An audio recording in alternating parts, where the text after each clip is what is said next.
જય હિન્દ મિત્રો, કેમ છો જીવનમાં?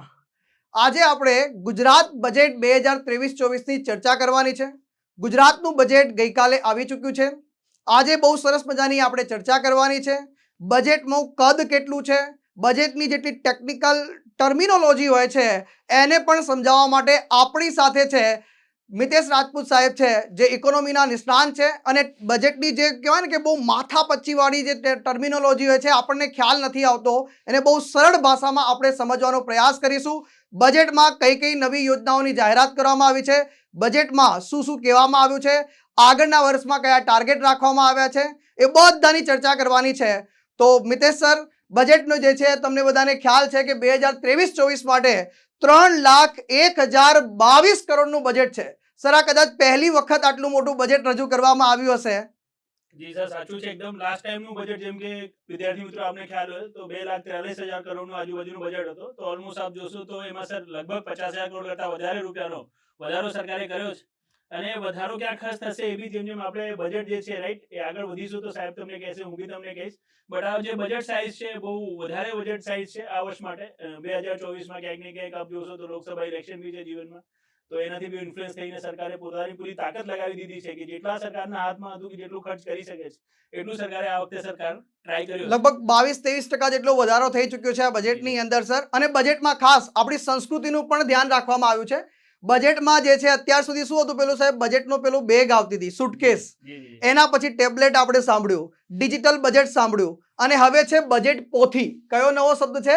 બજેટ પોથી સાહેબ એક નવો શબ્દ છે આની અંદર, કે જેની અંદર ગયા વર્ષે જે આપણા નાણામંત્રી હતા કનુ દેસાઈજી, એમણે જે છે આ બજેટ પોથીની શરૂઆત કરી હતી. એમાં આપણે વર્લી પેન્ટિંગને સ્થાન આપ્યું હતું. આ વખતે વર્લી પેન્ટિંગને તો સ્થાન મળ્યું છે, પણ સાથે સાથે જે છે અહીંયા બીજું પણ એક સ્થાન આપવામાં આવ્યું છે. જરા સર એ કહેજો કોને સ્થાન આપવામાં આવ્યું છે? જી સર, જેમ કે આપ જોઈ રહ્યા છો કે આ જે વર્લી પેઇન્ટિંગ છે રાઈટ, એ પેઇન્ટિંગને ગૂંથવા માટે રાઈટ, એને ભરવા માટે જે ભરત કામ યુઝ કર્યો છે સર, એ ખાટલી ભરત છે. અને ખાટલી ભરતની વિશેષતા જેમ આપ બી જાણો છો, અમે બી જાણીએ છીએ, ખાટલા ઉપર રાઈટ મૂકીને જે જરદોશી કામ કરવામાં આવે છે, એ ખાટલી ભરત અને સાથે સાથે વર્લી પેઇન્ટિંગ બંનેથી એવું લાગે છે સાહેબ મને તો આ કોઈ કંકોત્રી જેવું લાગે છે. યસ, કંકોત્રી જેવું લાગે છે અહીંયા. તો અહીંયા ખાટલી ભરત જે છે કેવી રીતે ગૂંથવામાં આવે છે, આ પ્રકારે ખાટલી, એટલે ખાટલા ઉપર સાહેબ એક પ્રકાર મૂકી દેવામાં આવે છે, પછી આ જરદોશી વર્ક કરવામાં આવે છે. ધીરે ધીરે જે છે ક્યાંક આ કળા ખોવાઈ ગઈ છે અને ફરીથી એક પ્રયાસ કરવાનો પ્રયત્ન કર્યો છે સરકારે કે આને ફરીથી જીવંત કરવામાં આવે અને લોકો ફરીથી આમાં જે છે આના તરફ આકર્ષાય એવો એક પ્રયાસ કરવામાં આવ્યો છે. તો આ જરદોશી કાર્ય કરવામાં આવે છે. સર, જેમ કે કલ્ચર એક બહુ મોટો હિસ્સો હોય છે જીપીએસસી ની એક્ઝામમાં, તો માઇટ બી જીપીએસસી મેન્સ ના એસ્પિરન્ટ કોઈ હોય અત્યારે જે જોઈ રહ્યા હોય તો એ લોકો કલ્ચર માટે કોઈ ઇમ્પોર્ટન્ટ ક્વેશ્ચન અહીંયા બની જાય છે. જેમ કે માતાજીની પછેડી પહેલા પૂછાઈ ચૂકી છે, વારલી પેઇન્ટિંગ પૂછાઈ ચૂકી છે મેન્સમાં લખવા માટે. તો આપ ખાટલી ભરત ઉપર થોડું વર્કઆઉટ કરી લેજો. ક્યાંક ને ક્યાંક આપણને એવું લાગે છે કે ખાટલી ભરત જો યુઝ કર્યું છે બજેટમાં એ લોકોએ, તો એક પોટેન્શિયલ એટલે સાંસ્કૃતિક વારસામાંથી એક પોટેન્શિયલ ક્વેશ્ચન બની શકે છે અહીંયા મેઇન્સમાં. અને બીજી વસ્તુ સાહેબ, બજેટની અંદર જે મુખ્ય જ્યાં બજેટ આખું ફોકસ કરવામાં આવ્યું છે એને પણ આની અંદર ગુજરાતના નકશામાં જે છે આ ખાટલી ભરત દ્વારા અંકિત કરવામાં આવ્યું છે.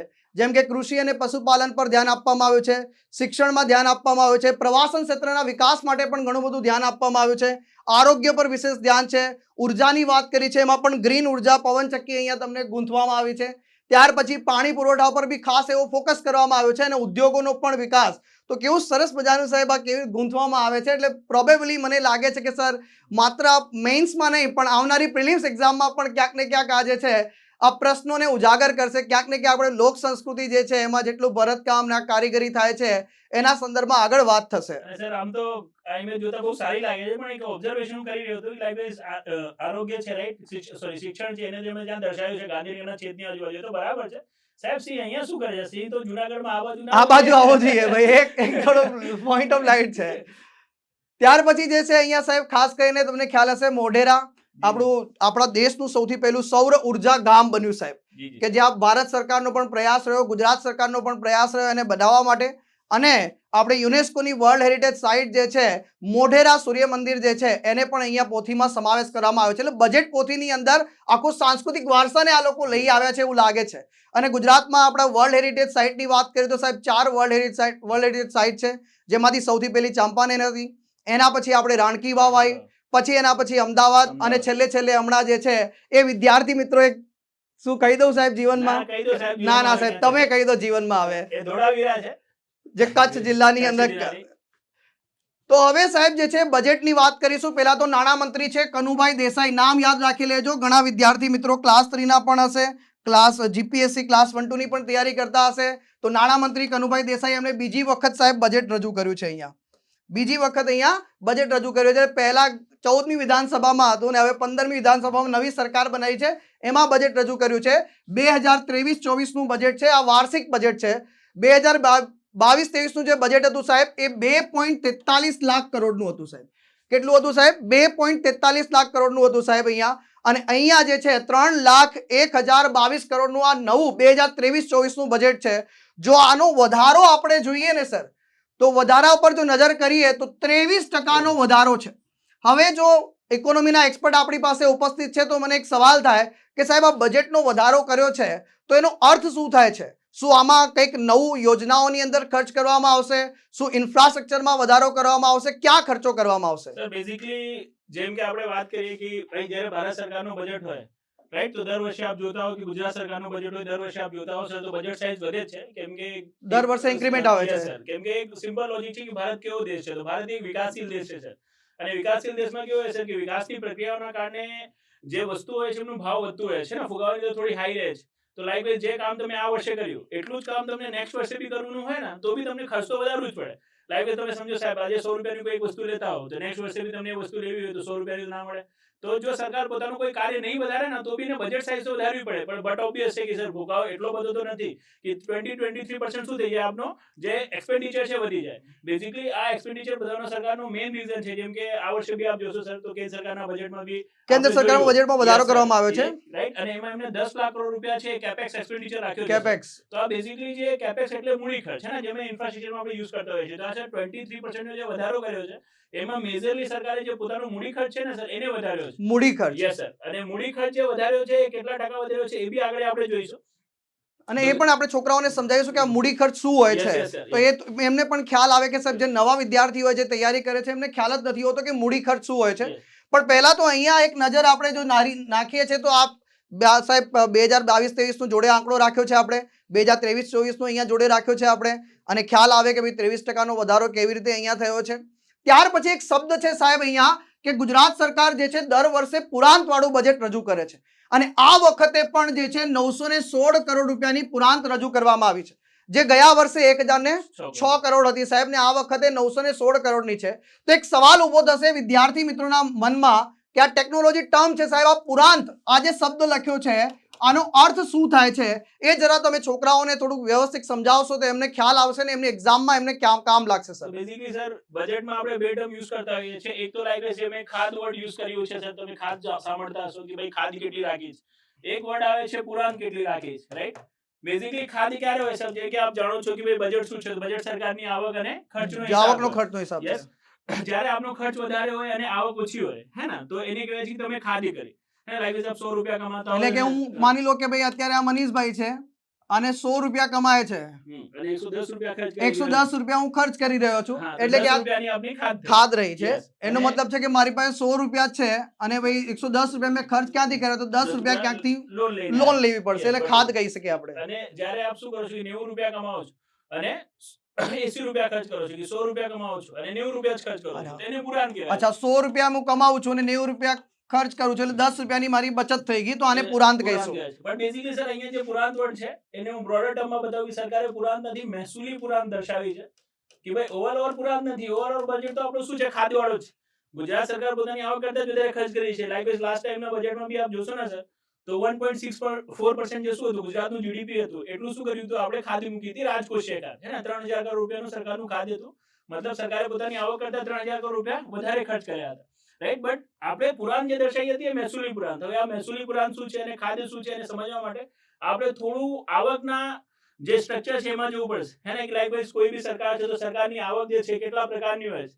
તો સરકારની આવક બે પ્રકારની હોય છે. એક હોય છે મહેસૂલી આવક મહેસૂલી આવક અને એક હોય છે મૂડી આવક, રાઈટ. મહેસૂલી આવકમાં સરકાર એ આવકોને લેતી હોય છે જે આવક સરકારને દર વર્ષે મળતી હોય છે અને સરકાર એને પાછી નહીં આપતી, હે ને. જેમ કે મહેસૂલી આવકનો એક બહુ મોટો સ્ત્રોત હોય છે ટેક્સેશન, ટેક્સેસ, રાઈટ. જેમ કે ટેક્સની આવક દર વર્ષે સરકારને મળે છે અને સરકાર એને પાછળ નથી આપતી, તો એ મહેસૂલી આવક. મહેસૂલી આવક. મૂડી આવક કેવી હોય સાહેબ કે જે વન ટાઈમ ઇન્કમ હોય. One time income. સાહેબ આપની પાસે કોઈ મકાન છે જીવનમાં એ વેચી દીધું મેં.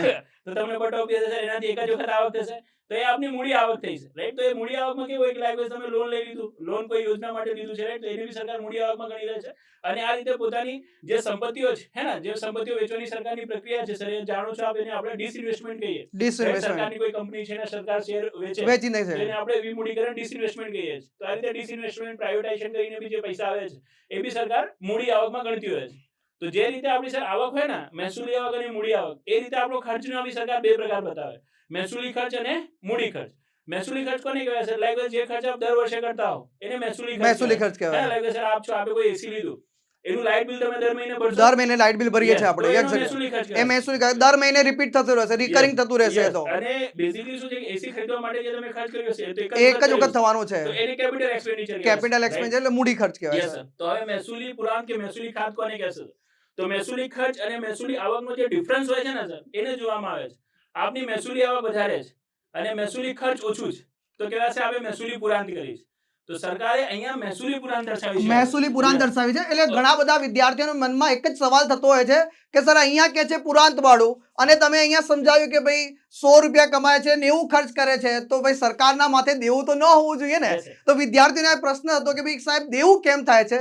તો એનો અહીંયા જવાબ મળે છે કે જો તમને મહેસૂલી આવક, મહેસૂલી ખર્ચ, મૂડી આવક અને મૂડી ખર્ચ Yes. તમને ખ્યાલ હોય તો ભાઈ ખબર પડી જાય કે ભાઈ અહીંયા કઈ પુરાંત છે અને કઈ પુરાંત નથી, અને Yes. કેમ આપણા માથે હજી પણ દેવું છે ગુજરાતના Yes. માથે. સર, જેમ કે આપણે જોયું છે કે બજેટ સાઇઝ બી વધાર્યું છે આપણે 30%, તો એમાં આપણે મૂડી ખર્ચ જ વધારે કર્યો છે.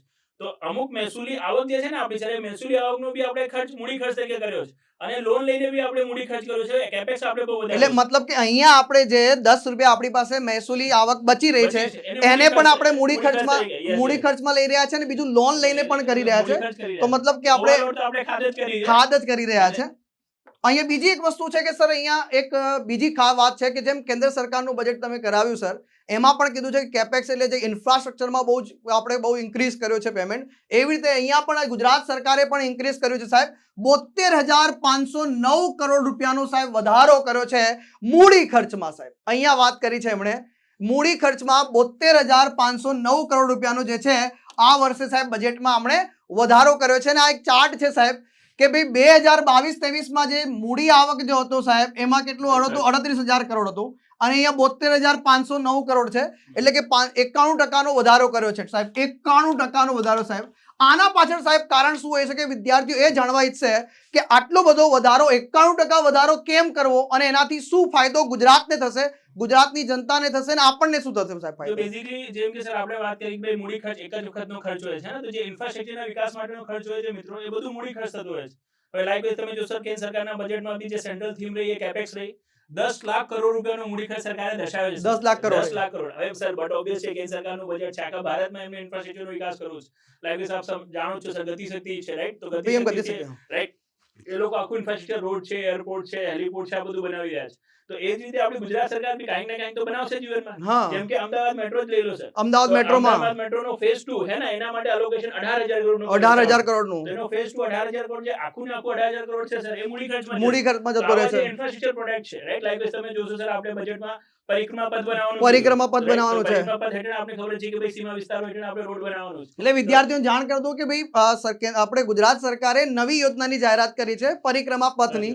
જેની વાત અમે કરીશું, હા. બટ બેઝિકલી આવી જે ઇન્ફ્રાસ્ટ્રક્ચરની યોજનાઓ છે મિત્રો, અને એના કારણે શું થયું છે, કેપેક્સ છે, કેપેક્સ વધ્યું છે, અને કેપેક્સ વધવું બી જોઈએ, હે ને? વિકાસશીલ દેશોમાં જેટલું કેપેક્સ વધારે હોય એટલું સારું હોય છે. કાર્યો વધારે Yes, થાય, sir. હા, એટલે વિકાસ- કાર્યો વધારે થાય, વિકાસ જલ્દી Yes, થશે. જેમ કે સર શું છે કે વિકાસના કાર્યો તમે આજે જલ્દી કરી લો તો ઓછા ખર્ચે પૂરા થઈ જશે. લાઈક તમે સમજો સર કે આજે તમને લેન્ડ એક્વિઝિશન કરવું હોય હા, તો ઈઝી થઈ જાય, સસ્તું થઈ જાય.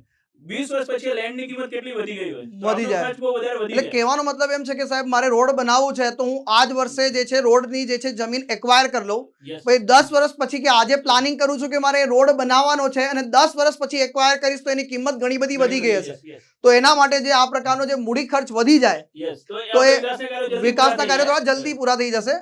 અને ઘણી વખતે સાહેબ પેલા રોડ કન્સ્ટ્રક્શન બી બનતા હોય છે, તેમાં શું હોય છે કે ભાઈ બહુ લાંબી લગભગ 10 વર્ષની 20 વર્ષની યોજના હોય છે. જેમ જેમ વધતું જાય છે, સિમેન્ટનો ભાવ વધતો જાય, પેલો ભાવ વધતો જાય, સ્ટીલનો ભાવ વધતો જાય, એમાં વધતો જતો હોય છે. તો એક આ ખાસ આપણે ધ્યાન રાખવાનું છે કે અહીંયા આમાં પછી સાહેબ વાત એ છે કે સાહેબ આ 3 લાખ કરોડનું બજેટની વાત કરી દીધી છે. હવે પૈસો આવશે ક્યાંથી? પૈસો ક્યાંથી આવશે? સરકાર જોડે ક્યાંથી આવે છે? સામાન્ય માનવી છે ભાઈ, સામાન્ય માણસ છે સાહેબ જીવનમાં, એને તો ક્યાંથી ખબર પડે કે સાહેબ આટલા બધા પૈસા આવશે ક્યાંથી? તો એ કેવી રીતે ભાઈ રૂપિયો ક્યાંથી આવશે સાહેબ, એની સમજ.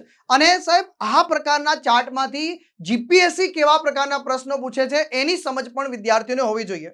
જે બેઝિકલી છે, જેમ કે આપણે જાણીએ છીએ કે ભાઈ બજેટ લાવી નાણામંત્રી કનુભાઈ દેસાઈ સાહેબે આપણે રજૂ કર્યું, તો એ તો પોતાના પૈસા આપવાના નથી, હા, પોતાના જેબથી નથી કાઢવાના સાહેબ, ભૂપેન્દ્રભાઈ પટેલ સાહેબ આપવાના છે, કોઈ નથી આપવાનો, આપણા જ છે, આપણા જ છે, આપણા જ પૈસા છે, આપણા માટે ખર્ચ થઈ રહ્યા છે. તો આપણાથી જે રીતે સરકાર લઈ રહી છે, રાઈટ, એ રીતે સરકાર શું કરે છે, જે આવક છે પોતાની દર્શાવી દે છે ને. લાઈક સરકાર જ્યારે આવક દર્શાવે છે સર, તો આવકમાં જેમ કે મેં તમને કીધું કે મૂડી આવક અને મહેસૂલી આવક દર્શાવે છે, અને મહેસૂલી આવક તરીકે બધા ટેક્સેસ ને સામેલ કરી લે છે. તો એ જે ટેક્સેસ ને સામેલ કર્યો છે સર, એ છે ને સરકારની આવકનો સૌથી મોટો સ્ત્રોત છે સર. હવે ટેક્સેસમાં બી કેવું છે સર કે બે પ્રકારના ટેક્સેસ રાજ્ય સરકારના મોટા છે. એક તો ઘણા બધા રાજ્ય સરકારના પરોક્ષ કરવેરાઓ હતા સર, એસએમાં જતા રહ્યા, જીએસટીમાં જતા રહ્યા, જીએસટીમાં જતા એસજીએસટી નામે ઓળખીએ છીએ, રાઈટ.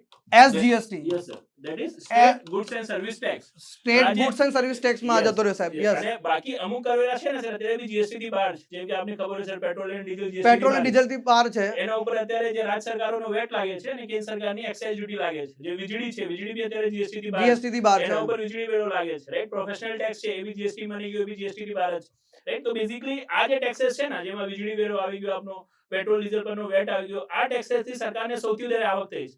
લાઈક આપને વિદ્યાર્થી મિત્રો ક્વેશ્ચન આવું થઈ શકે છે કે નીચેમાંથી કઈ રાજ્ય સરકારની આવકનો સૌથી મોટો સ્ત્રોત છે, કે બજેટ 2023-24 માં રાજ્ય સરકારની આવકનો સૌથી મોટો સ્ત્રોત કયો છે, રાઈટ. તો સર અંદાજવામાં આવ્યો છે રાજ્ય વેરા હે ને, રાજ્ય જીએસટી સિવાય, મતલબ એટલે સર આપણે 1 મિનિટ સાહેબ આમ થોડું ક્રોસ ઓવર થઈ જઈએ, એટલે છોકરાઓને આ સ્ક્રીનશોટ લેવો હોય તો ફાવે સર આવી રીતે. એટલે એક વખત સ્ક્રીનશોટ લઈ લેજો વિદ્યાર્થી મિત્રો. હવે સર આપણે રૂપિયો સૌથી મોટો સ્ત્રોત કયો છે આવકનો, કે ભાઈ રાજ્ય સરકાર જે આવક લાવી રહી છે, તો એણે જે અંદાજો રાખ્યો છે કે ભાઈ ક્યાંથી પૈસો આવશે સૌથી વધારે, તો રાજ્ય વેરો જીએસટી સિવાયનો સાહેબ, રાજ સિવાયનો જે રાજ્ય વેરો છે, રાજ જીએસટી સિવાયનો જે વેરો છે, મતલબ એસજીએસટી ને બાદ કરીને બાકી જે વેરા રહી ગયા છે, એ રાજ્ય સરકારની આવકનો સૌથી મોટો સ્ત્રોત છે. 24.49% છે. કેટલો છે? 100% માંથી જો 100 રૂપિયા કરીએ તો એમાંથી 24 રૂપિયા ને 49 પૈસા ક્યાંથી આવશે સાહેબ?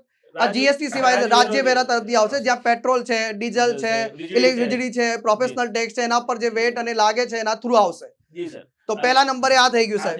યસ. અને બીજું સરકારે જે ટેક્સેસ છે એને રાખ્યું છે, જેમ કે એસજીએસટી છે, એ આપણો બીજા નંબરનો સૌથી એસજીએસટી તરફથી. અને હમણાં કેન્દ્ર સરકારે પણ કીધું છે કે જે આપણે 49મી જે બેઠક થઈ હતી જીએસટી કાઉન્સિલની, એ લોકોએ પણ કીધું કે સરકારને બાકીના પૈસા છે આમાંથી જ આ જ પૈસા આપવાના છે. ના, બેઝિકલી સર કેવું હોય છે કે હવે આમાં થોડું ડિટેલિંગ વધારે થઈ જશે સર. એસજીએસટી તો જેમ કે આપને ખબર હોય કે જીએસટી ના સર જેટલા સ્લેબ છે, એમાં 50% ડિવાઈડ થઈ જાય ને, લાઈક 12% છે, 5% છે, 8% છે, અને જીવનમાં 28%, ચાર સ્લેબ છે.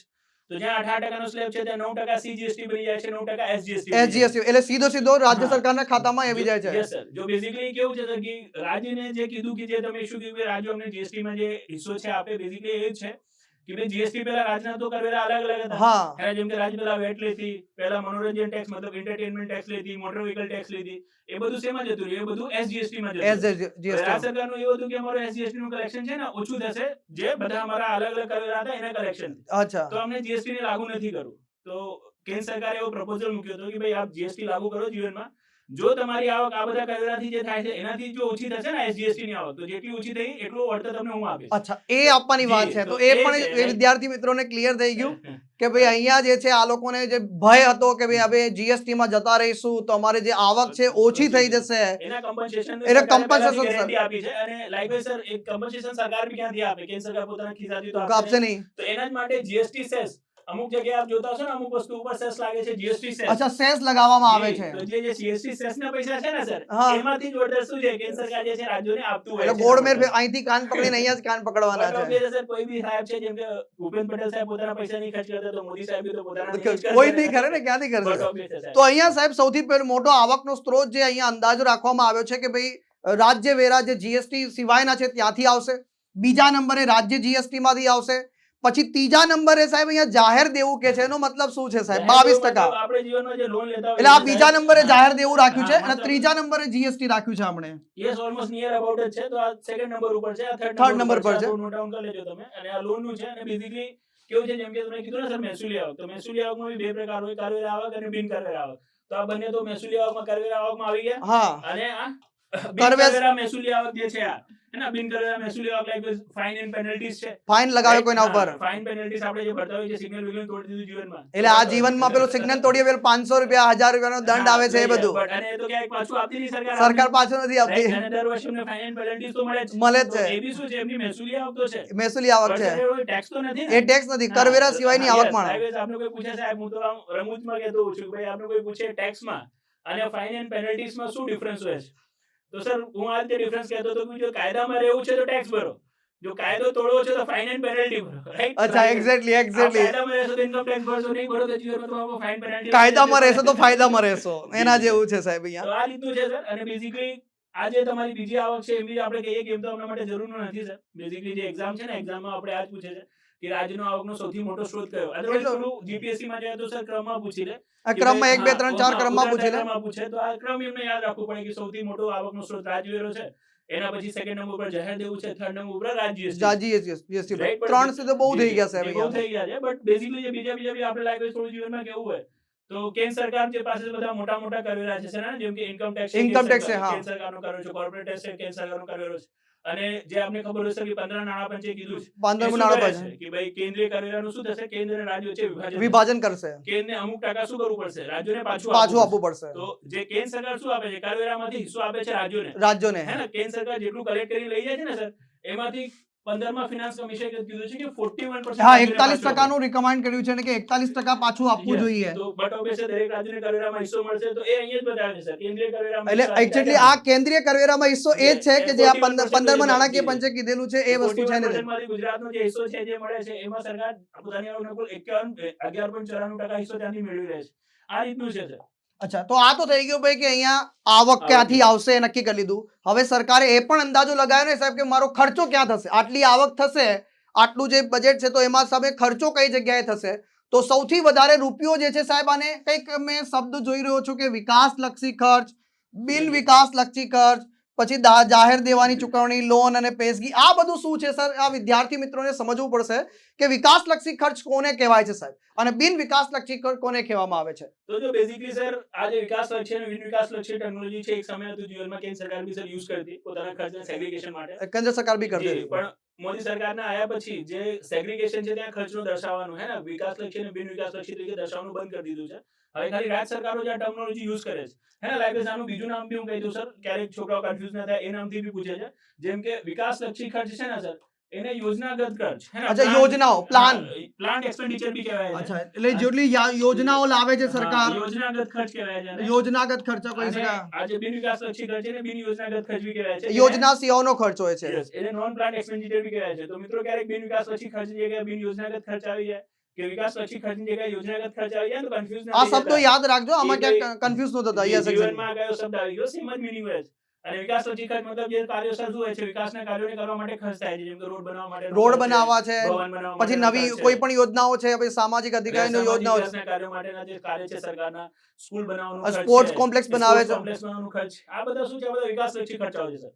બાકી સરકાર પગાર અને પેન્શન આપે હે ને, સહાયક જીવનમાં શું આપે, જીવનમાં દાન આપે, જે આપનું લોન છે લોનની ચૂકવણી કરે, એ બધું શું છે, બધું બિન વિકાસલક્ષી ખર્ચ. બિન વિકાસલક્ષી, જેમ કે આપ જો અહીંયા અનુદાન એટલે સબસિડી, લોન હે ને, જાહેર દેવાની ચૂકવણી, આ બધું છે સર. તો ધેટ ઇઝ ધ થિંગ. વિકાસલક્ષી અને બિન વિકાસલક્ષી આ રીતે શું કરે છે, આ ખર્ચને બે રૂપમાં ડિવાઇડ કરે છે. અને જેટલો વિકાસલક્ષી ખર્ચ વધારે હોય ને સર, એટલું શું કહેવાય, બજેટ સારું કહેવાય, એટલું બજેટ સારું કહેવાય. તો અહીંયા 64% છે, એટલે મતલબ ગુજરાતનું બજેટ સારું છે એવું આપણે કહી શકીએ કે વિકાસલક્ષી ખર્ચો વધારો થઈ રહ્યો છે. કે પ્રાઇમ ફોકસમાં છે, પ્રાઇમ ફોકસ આપણે કરી રહ્યા છે કે આપણે યોજનાગત ખર્ચો વધારે કરીએ, એટલે કે જલ્દીથી જલ્દી યોજનાઓને લાગુ કરીએ સાહેબ, ઇમ્પ્લિમેન્ટ કરવાનું, જીવનમાં પૂરા થાય છે.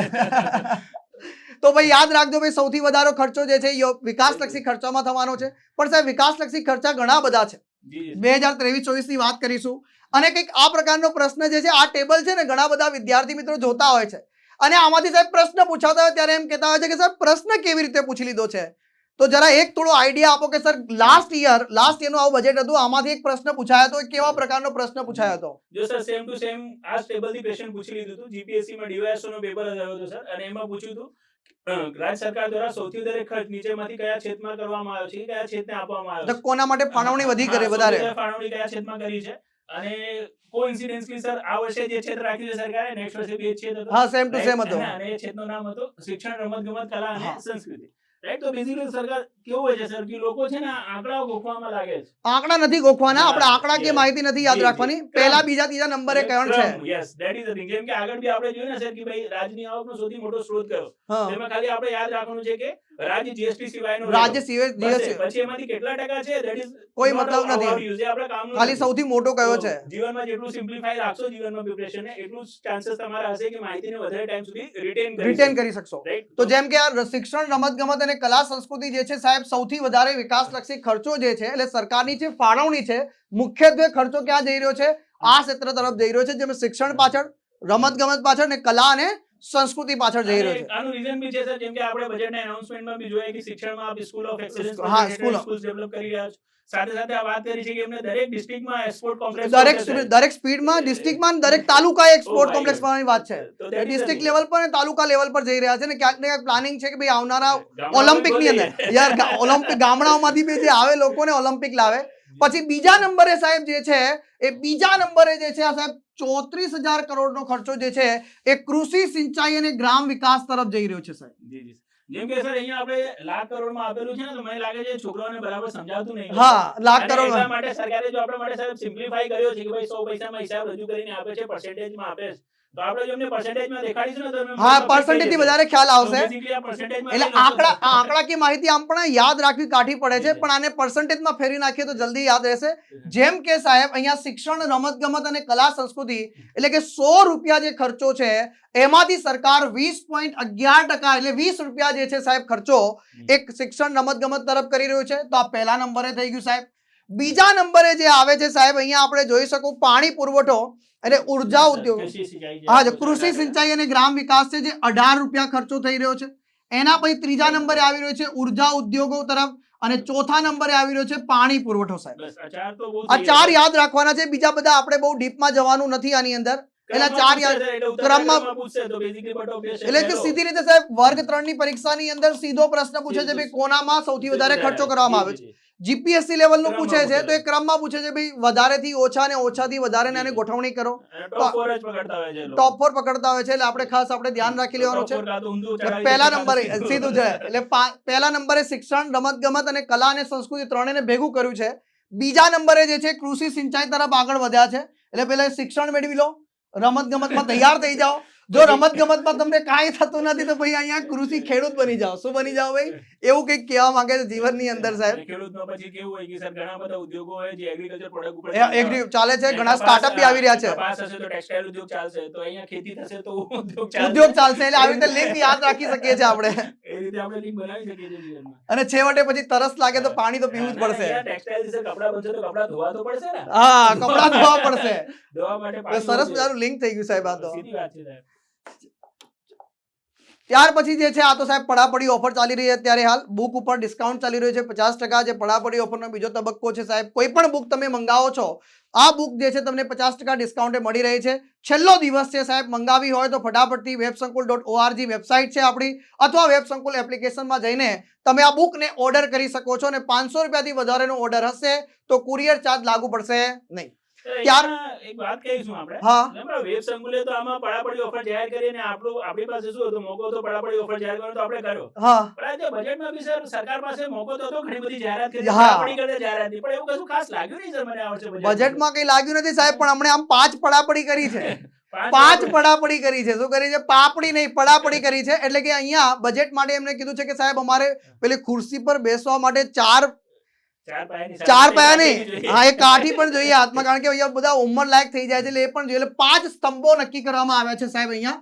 અને 5 સ્તંભો કયા કયા છે ફટાફટથી આપણે હું રિપીટ કરાવી દઉં વિદ્યાર્થી મિત્રોને અહીંયા. એક તો છે ગરીબ અને જરૂરિયાતમંદ વર્ગને પાયાની સુવિધા અને એમને સામાજિક સુરક્ષા પ્રદાન કરવી. આની ડિટેલમાં ચર્ચા કરીશું કે આને કેવી રીતે આ લોકો અચીવ કરશે સાહેબ આગળ જઈને આપણે. પછી માનવ સંસાધનનું વિકાસની વાત કરી છે. આંતરમાળખાકીય સુવિધા એટલે ઇન્ફ્રાસ્ટ્રક્ચરના સંદર્ભમાં ઊભી કરવાની વાત કરે છે. ત્યાર પછી રોજગારીની નવી તકોનું સર્જન કરવું, એટલે કે રોજગારી ડેવલપ થાય, એટલે કે વધુમાં વધુ લોકોને સાહેબ જીવનમાં શું થાય, નોકરી મળે, એવો કંઈક પ્રયાસ છે સાહેબ.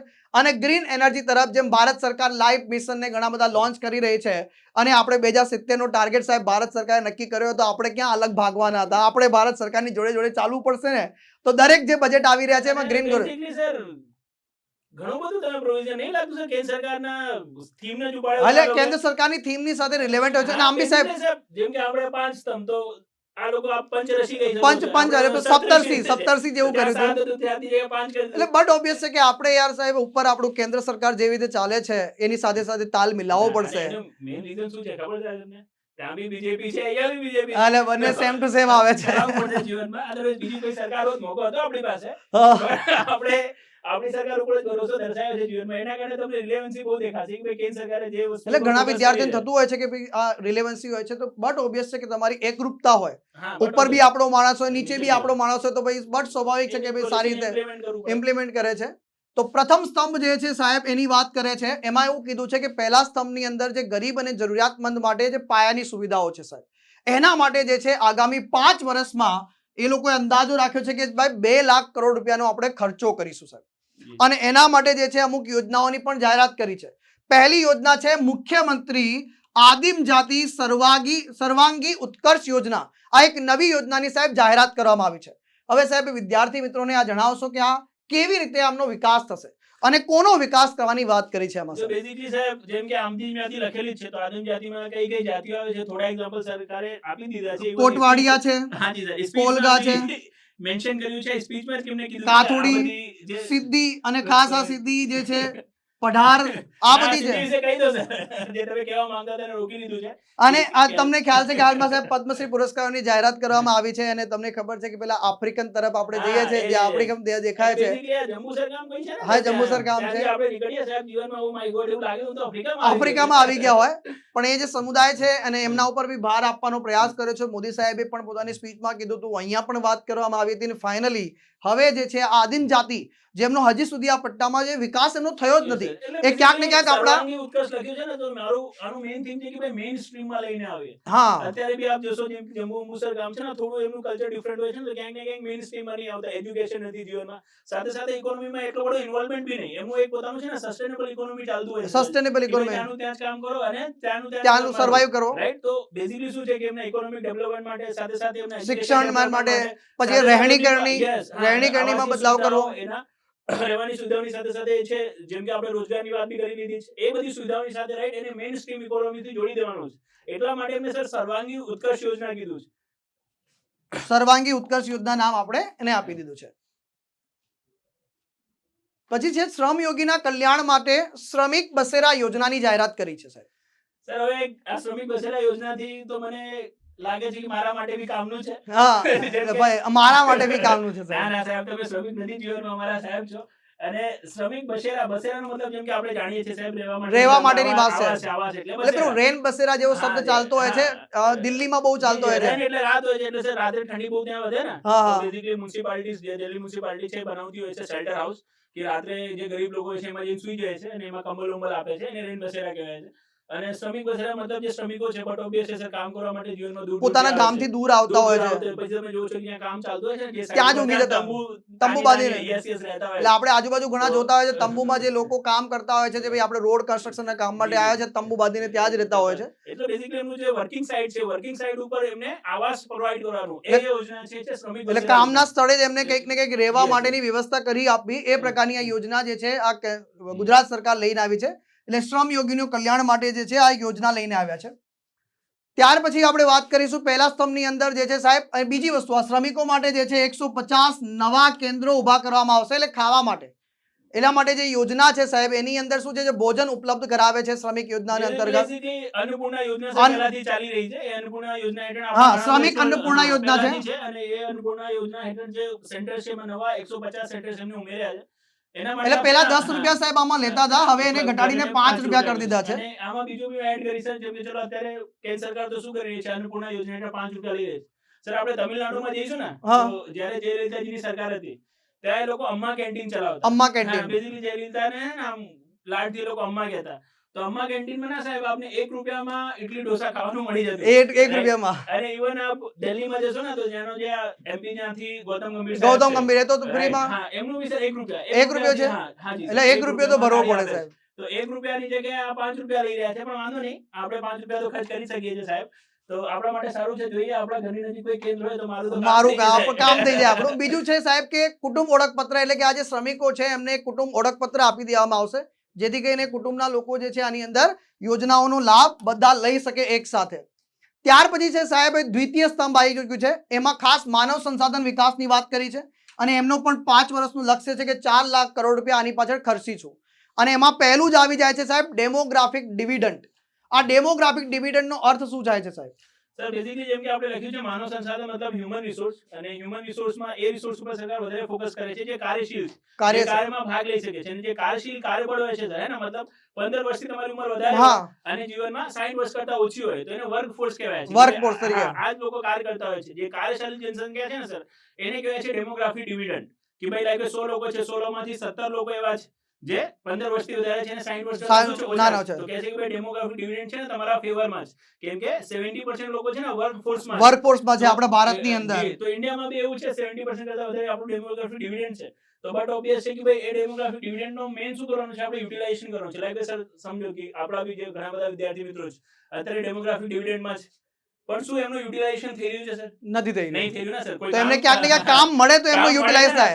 તો એના માટે એનું ખાસ વાત છે કે એનો યુઝ કરવો, કે ક્યાંક ને ક્યાંક એમને રોજગાર મળી જાય તો કામ કરે. જી જી સર, એના માટે સરકાર જે છે ઘણા બધા સ્કિલ ડેવલપમેન્ટના પ્રોગ્રામ કેન્દ્ર સરકાર લઈને આવી છે, અને ગુજરાતમાં બી આપ જોશો તો ઘણા બધા સ્કિલ ડેવલપમેન્ટના પ્રોગ્રામ્સ હોય છે જે ચાલતા હોય છે, રોજગારની યોજનાઓ ચાલતી હોય છે, જેનું મેઇન રીઝન આ છે કે ભાઈ આપણો ડેમોગ્રાફિક ડિવિડન્ડ છે ને એ આપણે આપણા ફેવરમાં યુટિલાઇઝ કરી શકીએ. પછી સાહેબ તમને ખ્યાલ હશે કે હાલમાં સંયુક્ત રાષ્ટ્ર દ્વારા જે છે 2023ના વર્ષને જે છે આંતરરાષ્ટ્રીય મિલેટ યર જાહેર કરેલું છે. જી જી સર. અને કેન્દ્ર સરકારે પણ એને એક નવું નામ આપ્યું છે શ્રી અન્ન. શું નામ આપ્યું છે? શ્રી અન્ન. અને અત્યારે પણ G20 ના બધા દેશો આવી રહ્યા છે, એ લોકોને વારંવાર વાનગી પીરસવામાં આવી રહી છે મિલેટ. એટલે મિલેટની અંદર એટલે પેલા મોટા અનાજો કંઈક થાય છે સાહેબ, એની અંદર બાજરી ને અલગ અલગ સમાવેશ થાય છે, રાગી છે, કુટુ છે, રાઈટ. આ બધા અનાજો જે મોટા અનાજો છે જેને આપણે બરછટ અનાજો કહીએ છીએ, બધા મિલેટ્સમાં આવી જાય છે. બરછટ ધાન્ય તરીકે કહે. એટલે બેઝિકલી મિલેટનો મતલબ તો આપણે ગુજરાતીમાં બાજરી કહીએ છીએ, પણ બાજરીની સાથે સાથે બીજા જે મોટા અનાજો છે, ગ્રેન્સ છે, બધાને આપણે મિલેટમાં લઈ લેતા હોઈએ છીએ. બેઝિકલી સર મિલેટ છે ને એ બહુ જૂના જમાનાથી ને સદીઓથી આપણે ત્યાં યુઝ થઈ રહ્યું હતું, વર્ષોથી હવે લુપ્ત થઈ રહ્યું છે. બેઝિકલી એના છે ને યુટિલાઇઝેશન ઉપર એટલું બધું ફોકસ એનું આપવાનું રીઝન આ છે ને કે આના બેનિફિટ્સ ઘણા બધા છે સર.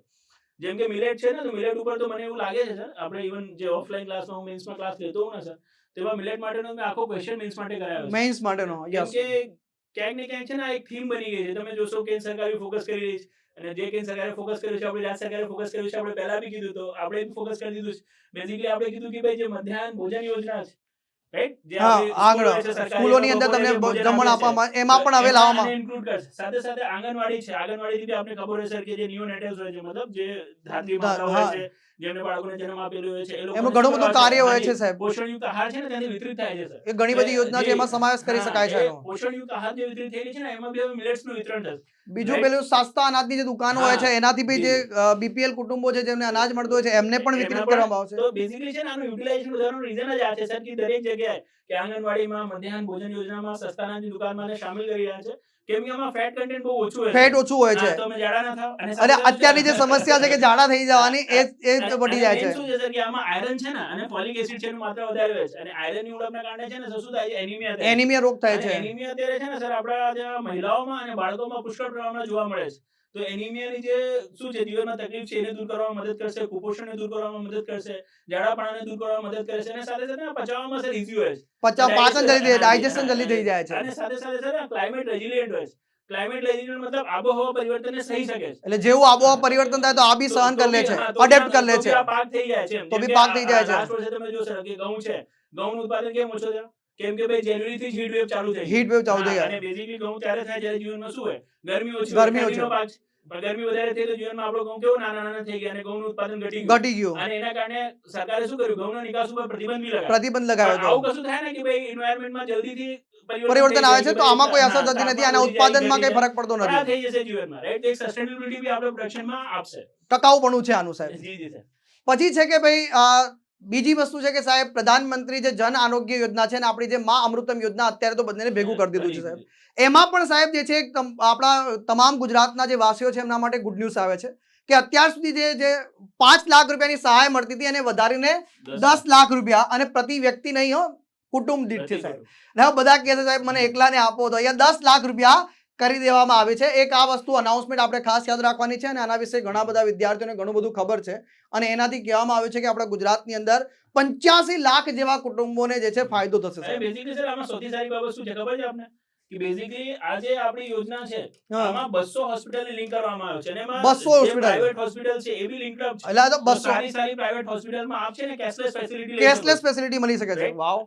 અને બેઝિકલી કેવું છે કે 10 લાખનું જે વીમા કવચ છે બટ ઓબ્વિયસલી કુટુંબ દીઠ આપ્યો છે પણ કુટુંબમાંથી કોઈ એક બીમાર પડ્યો છે ને તો એક જ વ્યક્તિ આખા વર્ષમાં બીમાર પડ્યો અને એના માટે 10 લાખનું એટલે વાર્ષિક છે તો આ. એ પાસ થઈ જશે. વાર્ષિક છે સાહેબ. એટલે વાર્ષિક છે. કાઉન્ટ. હા. રાઈટ પછી બીજો કોઈ બીમાર પડે તો તકલીફ છે પણ એકને 10 લાખનો તો ગ્રાન્ટ મળી જાય જ્યારે એક જ બીમાર થયો છે જીવનમાં મેજર કોઈ એક્સિડન્ટ થઈ ગયો તો એમાં બી શું થઈ જશે આ યુટિલાઇઝ થઈ જશે. અને ગુજરાત બજેટમાં સાહેબ પછી નવી કોલેજોની જાહેરાત કરી છે, મેડિકલ કોલેજની સાહેબ, કે અલગ અલગ જગ્યાએ જે છે એની સ્થાપના કરવામાં આવશે. આ સર બહુ ઇમ્પોર્ટન્ટ છે હો કે કયા જિલ્લામાં કરી છે. હા, કયા કઈ જગ્યાએ જે છે અનાઉન્સમેન્ટ કરવામાં આવી છે. ઘણી વખતે આ લોકો શું કરતા હોય છે, વિધાન વાક્ય લખી દેતા હોય છે. તો અરવલ્લી, છોટાઉદેપુર, મહીસાગર અને ડાંગ સાહેબ. અરવલ્લી છે, છોટાઉદેપુર છે, મહીસાગર છે અને ડાંગ ખાતે નવી મેડિકલ કોલેજો ઊભી કરવામાં આવશે.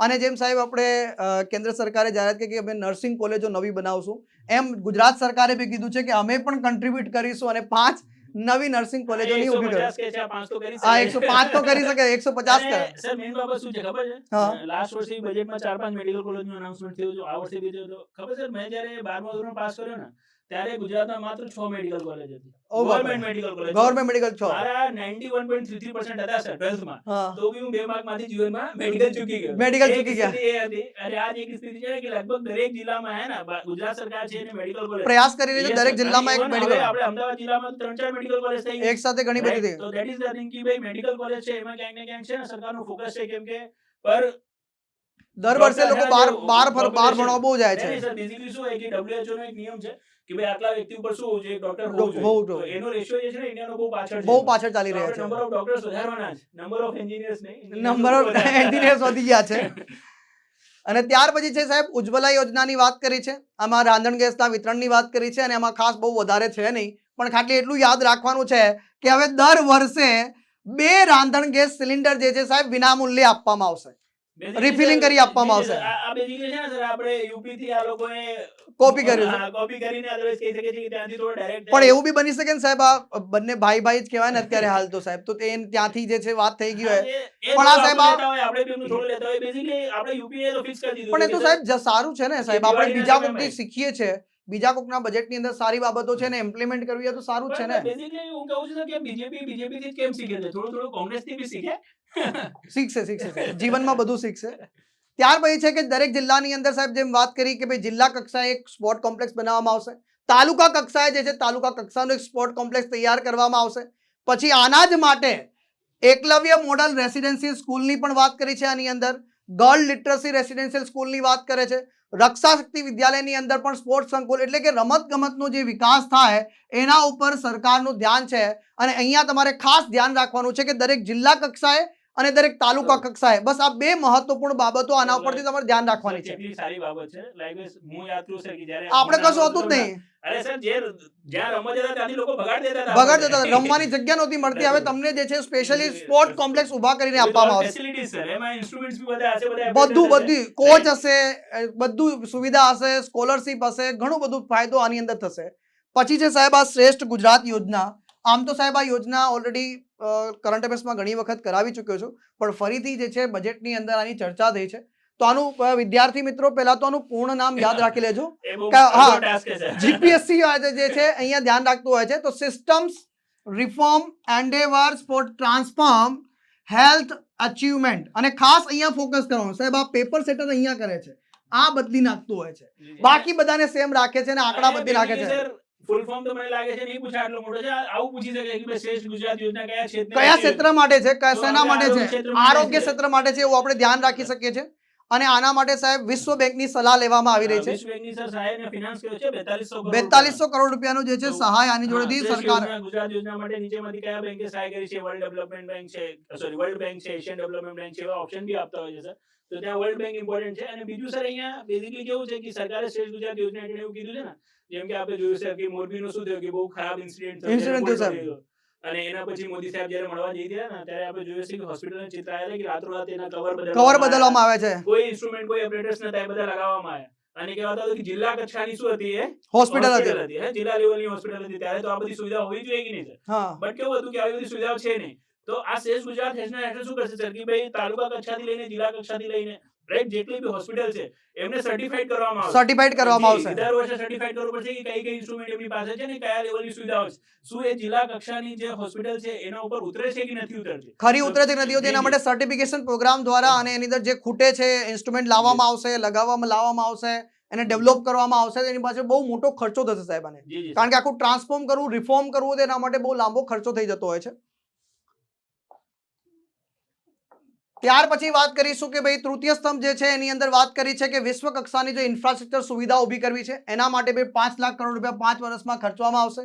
એની ખાસ વાત કરી છે અને સૌથી પહેલા અહીંયા વાત કરી છે પુનઃપ્રાપ્ય ઉર્જા સ્ત્રોતની. રિન્યુએબલ ઉર્જાનો જે ભાગ છે એનો એક લક્ષ્ય ગુજરાત સરકારે રાખી દીધું છે. ટાર્ગેટ સાહેબ પરીક્ષામાં બહુ પૂછાતો હોય છે. જી, જી, સર. એટલે ટાર્ગેટ વર્ષ કયું છે સાહેબ તો 2030 રાખ્યું છે કે 2030 સુધીમાં આપણે જે પુનઃપ્રાપ્ય ઉર્જાનો સ્ત્રોત છે આપણો હિસ્સો છે એને કેટલો કરીશું તો 42% સુધી કરવાની વાત કરી છે. અહીંયા સર હું એક વાત એડ કરવા ઈચ્છીશ. તમને ખબર છે સર આ 2030 જ વર્ષ કે અહીંયા ટાર્ગેટ માટે કેમ લીધો સર? હા એક્ઝેક્ટલી. હા એક સવાલ છે કે 2030 જ શા માટે બજેટ તો લેવામાં આવ્યું? 2023-24 નો છે. તો એક વર્ષનું લક્ષ્યાંક કેમ નહીં લગાવ્યો આપણે? તો સર બેઝિકલી એક એગ્રીમેન્ટનું નામ સાંભળ્યું છે વિદ્યાર્થીઓ પેરિસ એગ્રીમેન્ટ. Paris agreement. જે ગ્લોબલ વોર્મિંગ છે, ક્લાઇમેટ ચેન્જ છે એને રોકવા માટેની જે સંધિ છે પેરિસ એગ્રીમેન્ટ. તો પેરિસ એગ્રીમેન્ટમાં શું હોય કે સર આપણે આપણું યોગદાન બતાવવું પડે કે ભાઈ પેરિસ એગ્રીમેન્ટ હેઠળ જો ગ્લોબલ વોર્મિંગને રોકવા માટે પ્રયાસો કરવાના છે તો ભારત એમાં કયો યોગદાન આપશે એને કહેવાય છે તમારો NDC, nationally determined contribution. Contribution. તમે તમારું કેટલું યોગદાન આપશો. તો એ એનડીસી માં ભારત સરકારે કીધું છે કે અમે 2030 સુધી જે અમારી કુલ ઉર્જા ઉત્પાદન છે ને એ કુલ ઉર્જા ઉત્પાદનના 50% જીવનમાં શેનાથી કરીશું? રિન્યુએબલ એનર્જીથી કરીશું. પુનઃપ્રાપ્ય ઉર્જા Right? સ્ત્રોત. તો બટ ઓબે છે ભારત સરકારે 2030 નું જે શું લીધું છે ટાર્ગેટ લીધું છે તો આપણે બી શેનું લઈશું? 2030 નું જ લઈશું. તો ક્યાંક ને ક્યાંક ભારતનું જે પેરિસ એગ્રીમેન્ટ છે તો પેરિસ એગ્રીમેન્ટની બાધ્યતાઓને પૂર્ણ કરવા માટે અત્યારે છે ને બેઝિકલી પહેલા 45% જ રાખ્યું, 40% જ રાખ્યું હતું આપણે ભારત સરકારે. અત્યારે જ્યારે કોપ 27 થઈ ને તો આપણે અપડેટેડ એનડીસી હે ને રિવાઇઝ કર્યું. દર 5 વર્ષે તમને નવા લક્ષ્યાંકો બતાવવા પડે છે. તો 40% થી વધારીને લક્ષ્ય આપણે 50% કરી દીધું છે સર. તો ગુજરાત સરકાર બી મોટિવેટ થઈ ગઈ કે ભાઈ ભારત સરકાર જો 50% કહે છે તો અમે 42% તો જીવનમાં કરી શકીએ છીએ. અને બીજી વસ્તુ છે સાહેબ ઇન્ફ્રાસ્ટ્રક્ચરની વાત આવે તો તમને ખબર છે કે હવે હવાઈ મુસાફરી પણ વધી રહી છે. તો અહીંયા કીધું છે કે ભાઈ રાજકોટ ખાતે નવા આંતરરાષ્ટ્રીય એરપોર્ટનું નિર્માણ કરવામાં આવશે. તો એ યાદ રાખી લેજો કઈ જગ્યાએ આંતરરાષ્ટ્રીય એરપોર્ટની જાહેરાત કરી છે બનાવવાની. તો કેટલી સારી બાબત છે સર. રાજકોટમાં વેબ સંકુલની નવી બ્રાન્ચ હા વેબ સંકુલમાં નવું બ્રાન્ચ પણ બની રહી છે. અને આંતરરાષ્ટ્રીય એરપોર્ટ બી ખુલી રહ્યો છે. બંને મતલબ વિદેશથી બી કોઈને વેબ સંકુલમાં એટલે કોઈ અમેરિકાથી ભણવા આવવું હોય તો ભણી શકે છે. આવી શકે છે. ત્યાર પછી સાહેબ કેશોદ ખાતે પણ સૌરાષ્ટ્રમાં જે છે એરપોર્ટની જાહેરાત કરવામાં અને ખાસ કરીને બજેટમાં ફોકસ કરવામાં આવે છે દ્વારિકા. એ ત્યાં જે છે દ્વારિકા ખાતે જે છે નવા એરપોર્ટનું સાહેબ નિર્માણ કરવામાં આવશે. તો દ્વારિકા પણ જે છે ખાસ થીમ બનાવી છે ને સર એ લોકોએ આખી theme વાત કરી છે. આગળ પણ વાત કરી છે. અને બીજી વસ્તુ કે છે કે ગ્રામ્ય કક્ષાએ સાહેબ જે છે હવે જે નેટવર્ક કનેક્ટિવિટી છે એને પણ એસ્ટાબ્લાઇઝ કરવા માટે જે ભારત ફાઈબર નેટવર્ક જે આપણું સ્કીમ ચાલે છે એને પણ આગળ લઈ જવામાં આવશે, ગ્રામ્ય કક્ષા સુધી લઈ જવામાં આવશે. અને ફાઈબર નેટવર્ક સાથે જે છે કનેક્ટિવિટી ગ્રામ્ય લોકોની પણ વધારવામાં આવશે. જે શહેરમાં આપણે યુઝ કરીએ છીએ જે ગામના લોકો છે એ પણ યુઝ કરે. અને બીજી વાત કરવામાં આવી છે કે ભાઈ પરિક્રમા પથ યોજના સાહેબ આ નવી યોજના જે છે એની જાહેરાત કરવામાં આવી છે. આ પણ ઇન્ફ્રાસ્ટ્રક્ચરનો એક ભાગ છે સાહેબ એની અંદર. અને અહીંયા જે છે 3 વર્ષનો સાહેબ એક લક્ષ્ય રાખ્યો છે કે જેટલા પણ તમને ખ્યાલ હશે ગુજરાતની જે છે આપણી સરહદી સીમા છે એટલે કે આપણી આજુબાજુ જે છે આપણા પરમ મિત્રો જે છે આપણી સાથે જોડાયેલા છે એટલે આપણને ક્યાંક ને ક્યાંક હેરાન કરતા હોય છે. તો આ જે પરમ મિત્રો છે સાહેબ આ પરમ મિત્રો જે છે એની આજુબાજુના જે કહેવાય કે સીમાવર્તી જેને આપણે ગામડાઓ કહીએ છીએ એમના વિસ્તાર જે છે રોડ નેટવર્ક જે છે એમની કનેક્ટિવિટી વધારવાનો લક્ષ્ય રાખ્યો છે. એટલે કે એમને સંપૂર્ણપણે જે છે ક્યાંક ને ક્યાંક જે છે મોટા રોડ સાથે જોડવાની વાત કરી છે. તો બેઝિકલી નામથી જ ખબર પડી જશે આપણે જેમ પરિક્રમા પથ આપણું કોઈ મંદિર છે તો મંદિરની આજુબાજુ જે પરિક્રમા કરતા હોય ફરતે હોય એ રીતે સર આપણું જીવનમાં ગુજરાત છે. હા તો ગુજરાતની ફરતે શું છે સીમા ફરતે આપણે શું કરવાનું છે રોડ નેટવર્ક વિસ્તારી દેવાનું છે. તો સીમા ફરતે જે ગામ હશે એમને બી રોડ કનેક્ટિવિટી મળી જશે અને સીમા સુધી જે આવાગમન છે ત્રીવું બનશે. ફટાફટ થઈ શકે. કહેવાય ને કે જેમ કે સરકારનું બી તમે જોયું હશે ને સરકારે એક યોજના લોન્ચ કરી છે વિદ્યાર્થી મિત્રો પીએમ ડિવાઇન યોજના. હા અને પીએમ ડિવાઇન યોજના હેઠળ બી સરકાર જે ઉત્તર પૂર્વીના સીમાવર્તી ક્ષેત્રો છે ને એમાં શું કરી રહી છે રોડ નેટવર્ક વિસ્તાર કરી રહી છે. બોર્ડર રોડ ઓર્ગેનાઇઝેશન છે ને એ સીમાવર્તી ક્ષેત્રમાં રોડ વિકસિત કરતો હોય છે. એ જ રીતે સર એક બીજી બી યોજના છે ભારતમાલા યોજના. ભારતમાલા યોજના હેઠળ બી છે ને સર આપણે સીમાવર્તી ક્ષેત્રોમાં જે ઇન્ફ્રાસ્ટ્રક્ચર છે એનો વિકાસ કરી રહ્યા છે. તો એનાથી બી ક્યાંક ને ક્યાંક મને લાગે છે કે મોટિવેશન હવે ગુજરાત સરકારને મળ્યું હશે કે ભાઈ જો ભારત કરે છે તો તો ભારતનો એક ભાગ ગુજરાત બી છે ગુજરાત છે, આપણે અને ભારતનો જ હિસ્સો હા, છીએ. અને ભારતનો મેઇન કન્સર્ન જો જીવનમાં પાકિસ્તાન છે તો એ તો પાકિસ્તાન તો આપણી બાજુમાં જ છે. તો આપણે તો કરવું જ જોઈએ. અને તો હા સાહેબ, આના માટે જે છે ને એ લોકોએ પાછું 5 હાઈ સ્પીડ કોરિડોર બનાવવાની પણ જાહેરાત કરી છે સાહેબ. કોરિડોર બનાવવાની પણ જે છે 5 હાઈ સ્પીડ કોરિડોર બનાવવાની જાહેરાત કરી છે. અને આજ જે છે સરહદી વિસ્તારની અંદર પરિક્રમા પથ યોજના અંતર્ગત જે છે ધીરે ધીરે આની અંદર જે છે જાહેરાત કરવામાં આવી છે. તો ઇન કેસ કહેવાનો મતલબ એમ છે કે ગુજરાતમાં જો તમે આવો છો, પેલી ખુશ્બુ ગુજરાતની જેમ ફરવા આવો છો, તો ક્યાંક કોઈ જગ્યાએ તમે અટવાઈ ન જાઓ સાહેબ. અટવાઈ ના જાઓ, તમે છેડા સુધી જઈ છેડા શકો છો, સુધી સાહેબ. જઈ શકો છો સાહેબ, એટલે તમને ક્યાંય વાંધો આવે એ તો સારું છે સર, છેડામાં રોકી દીધું, નહીં તો મોદી સાહેબ હોત ને સર તો પાકિસ્તાનમાં બી લઈ જાય. ત્યાં બી રોડ બનાવી દે સાહેબ. એ મોદી સાહેબની તાકાત છે સાહેબ, ગમે તે કહો સાહેબ. પછી તૃતીય સ્તંભની અંદર આગળ જે વાત કરી છે સાહેબ, હવે તો બસ ફટાફટથી જાહેરાતો જ કરી છે આની અંદર. જે મુખ્ય બાબતો તમને આગળ કહી દીધી હતી, જેમ કે મુખ્યમંત્રી શહેરી વિકાસ યોજના છે એને સાહેબ વધારીને 2024 નું લક્ષ્ય રાખી દીધો છે. 2022 થી વધારીને પાછું આનો 2024 લઈ ચુક્યા છે, એટલે આગળ લઈ ચુક્યા છે. અર્બન ઇન્ફ્રાસ્ટ્રક્ચર નિર્માણ સર આપણે કરતા હોય છે. હા, જેમ કે અર્બન શહેરી ક્ષેત્રોમાં રોડ છે, નગરપાલિકા, મેટ્રો છે, મહાનગરપાલિકા, રાઈટ, એની સાથે સાથે મહેસૂલ ભવન છે, એ બધું બનાવતા હોય છે.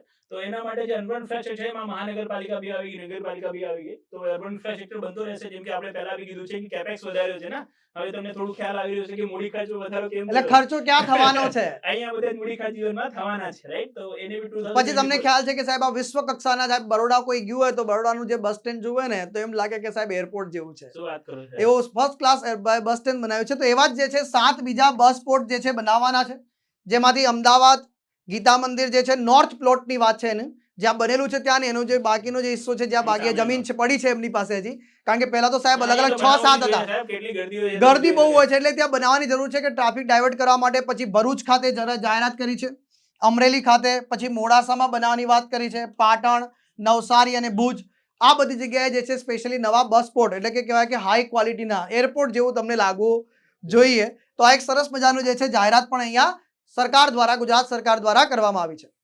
ત્યાર પછી ચોથા સ્તંભની વાત કરીશું તો ચોથા સ્તંભની અંદર ફોકસ કરે છે કૃષિ, ઉદ્યોગો અને સેવા ક્ષેત્ર જે છે એમની આર્થિક પ્રવૃત્તિઓનો જે છે વિકાસ કરવાની વાત કરે છે. આના માટે પણ 5 વર્ષનું લક્ષ્ય છે, 2 લાખ કરોડ રૂપિયા 5 વર્ષમાં ખર્ચવામાં આવશે એવી જાહેરાત કરી છે.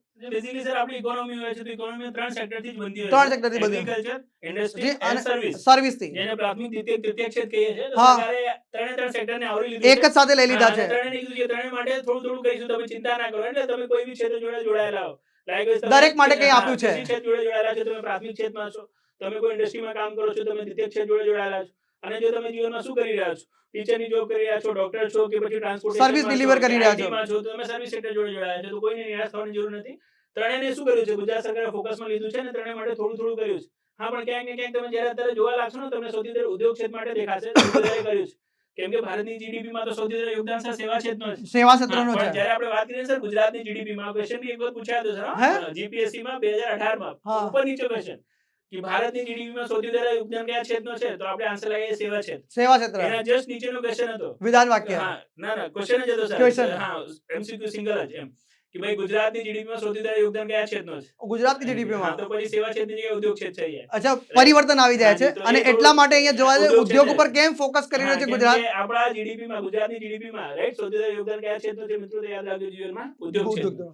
અને ખાસ કરીને સાહેબ દેશમાં પહેલી વખત જે છે પેલું સેમિકન્ડક્ટર મેન્યુફેક્ચરિંગ પ્લાન્ટ જે છે હમણાં ચર્ચામાં હતું, જમીન પણ ફાળવી દીધી છે અને બજેટમાં પણ વાત કરી છે કે ભાઈ સેમિકન્ડક્ટર જે છે સેમિકોન ડિસ્પ્લે મેન્યુફેક્ચરિંગ પ્લાન્ટ જે છે એ ધોલેરા ખાતે સ્થાપવામાં આવશે. લગભગ 1.5 લાખ કરોડ જે છે સેમિકન્ડક્ટર પોલિસી બી જાહેર કરી હતી. આમ પોલિસી પણ જાહેરાત કરી છે. સેમિકન્ડક્ટર પોલિસી હેઠળ જ આને સેમિકોન સિટી બી આપણે જાહેર કરી. સેમિકોન સિટી જાહેર કરેલું છે આને. ગુજરાતની પ્રથમ સેમિકોન સિટી ક્યારે પૂછે આપણે જીવનમાં, તો that is ધોલેરા. આપ યાદ રાખજો, પરીક્ષામાં ક્લાસ 3 વાળા પણ ધ્યાન રાખજો, સેમિકોન સિટી જે છે.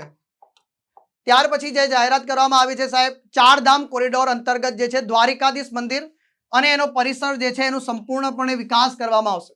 જેમ તમને ખ્યાલ છે સાહેબ અંબાજી મંદિરમાં કેવી સરસ મજાની વ્યવસ્થા ઊભી કરવામાં આવે છે, એમ શામળાજી મંદિર જોઈએ, પછી અલગ અલગ મંદિરોનો જે વિકાસ થયો છે, એમ 4 ધામ કોરિડોર અંતર્ગત જે છે ખાસ કરીને દ્વારિકાધીશ મંદિર પર બી ફોકસ કરવામાં આવશે, ત્યાં પણ વિકાસ કરવામાં આવશે. દ્વારિકાધીશ મંદિર છે ને સર અત્યારે બહુ ચર્ચામાં આવ્યો હતો બેઝિકલી એક મૂવીના કારણે કાર્તિકેય મૂવી જે તમે નામ કાર્તિકેય સાંભળ્યું મૂવી, છે, હા, એ કાર્તિકેય મૂવીમાં આખું દ્વારિકા છે ને સર, એનું દર્શન એમને કરાવ્યો છે. અને તમે આખું સર દ્વારિકા. believe નહીં માનશો, અમુક લોકોને એવું લાગે છે કે આ વિડીયોમાં છે એના કારણે આવું કહી રહ્યો છે. એ મૂવી જોઈને હું મોટિવેટ થયો સર. એવું છે? એટલું મસ્ત મસ્ત સુદામા બીચથી એ સીન આપે છે ગુમતી ઘાટનો, તો મને લાગ્યું કે આ વિડીયો તો બહુ મસ્ત છે, મને જોવું જોઈએ. અને હું ગયો સર, દ્વારિકા આખું વિઝિટ કરીને આવ્યો. અને એકચ્યુઅલમાં ત્યાં વિકાસની જરૂર છે એવું મને લાગ્યું. right? અચ્છા. તો સરકારે એ વાતને ગ્રહણ કરી છે. એટલે સારી તમારી બાબત વાત છે. જીવનમાં સરકારે માની લીધી કે વિકાસ અને તમે કરવો જુઓ જોઈએ. સર, કે એરપોર્ટ તો બનાવી જ રહી છે, સાથે સાથે આખા પરિસરનો વિકાસ કરવાની સરકારે વાત કરી દીધી છે. તો લાઈક જે રીતે ઉજ્જૈન મહાકાલેશ્વર મંદિરમાં મહાકાલ કોરિડોર બન્યો છે, અહીંયા દ્વારિકાધીશ કોરિડોર બને અને જીવનમાં શું થાય, બધા લોકો એનું લાભ લે. અને એવી સાહેબ આપણી પ્રવાસન પર બી ખાસ ફોકસ કરવાનું છે તમને બધાને. તો ટોટલ 5 પ્રવાસન સ્થળો છે જેનો વિકાસ કરવાની સરકારે આ બજેટની અંદર જાહેરાત કરી છે. અને જ્યારે પણ આપણે પ્રવાસન સ્થળોની વાત કરીએ તો સ્ટેચ્યુ ઓફ યુનિટી સૌથી પહેલા આવી જાય છે સાહેબ, કે સ્ટેચ્યુ ઓફ યુનિટી જે છે સૌથી પહેલા આવી જશે. પછી જે સાહેબ આ રણની અંદર આટલા વર્ષોની જે મહેનત છે, ખુશ્બુ ગુજરાત કી, અને રણમાં બોલાવવાની વાત કરે છે, તો સફેદ રણ જે છે ધોળાવીરા ખાતે સાહેબ, અને ત્યાં તો ધોળાવીરા તો તમને બધાને ખબર છે વર્લ્ડ હેરિટેજ સાઇટ ડિક્લેર થઈ ચૂક્યું છે, તો એનો પણ વિકાસ થવો જોઈએ. પછી અંબાજી ધરોઈ ક્ષેત્ર છે ત્રીજા નંબરે. ચોથા નંબરે છે ગીર અભયારણ્ય સોમનાથનો વિકાસ કરવાની વાત છે. અને 5મા નંબરે આપણું ફરી દ્વારિકા શિવરાજપુર બીચ જે છે આને વિકસાવવાની વાત કરી છે, અને આના માટે 8,000 કરોડ રૂપિયા અલગથી ફાળવ્યા છે. દ્વારિકાથી માત્ર 30 કિલોમીટર દૂર છે સર શિવરાજપુર. હા, 30 કિલોમીટર. હું તમને કહું સર, હું દ્વારિકા ગયો ને સર, તો એના પછી હું શિવરાજપુર બીચ બી ગયો જીવનમાં. હા, અને બેઝિકલી કહે છે ગુજરાતનો ગોવા છે, પણ એકચ્યુઅલમાં તમે જોશો ને સર, કશું છે નહીં સૌ અત્યારે છે ખાસ. નહીં. અને આનો અને બ્લુ ફ્લેગ સર્ટિફિકેટ હા, પણ પ્રાપ્ત blue થયેલો flag છે. certificate છે. સફાઈ બહુ મસ્ત છે. હા, પણ બેઝિકલી જે કહેવાય ને કે ભાઈ જે પાયાની હજી માળખાકીય સુવિધા હોવી જોઈએ. પ્રવાસન માટે જે હા, જોવું even જોઈએ, કોઈ એક રેસ્ટોરન્ટ નથી ત્યાં બીચ સાઈડમાં. એટલે ધીરે ધીરે હવે ડેવલપ થશે સાહેબ. હવે જરૂર છે સર એમ. હવે વાત માની લીધી છે સરકારે, એટલે હવે ડેવલપ એટલે હવે આપણે કરવા. ગોવા જવાની જરૂર પડશે નહીં અને સાહેબ. શિવરાજપુર બીચ જતું રહેવાનું સાહેબ ફરવા માટે. ત્યાર પછી જે છે ગિફ્ટ સિટીની વાત કરીશું તો ભારતના સૌથી પહેલા જે વાત કરીએ ગુજરાતની અંદર ગિફ્ટ સિટી આપણું આવેલું છે.